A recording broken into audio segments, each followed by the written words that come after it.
27 तारीख को पिछले महीने की को मुझे उठाया गया।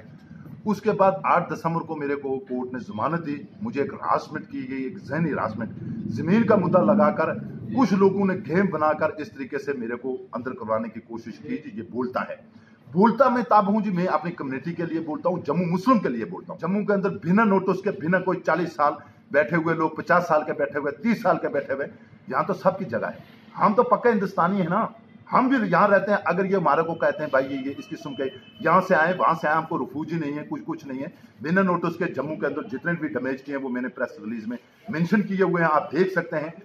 चाहे वो इससे लेकर बसोली से लेकर जितने भी जम्मू का जितने भी डिस्ट्रिक्ट हैं, चाहे वो सांबा है, कठुआ है, उधमपुर है, रियासी है, जितनी जगह भी है।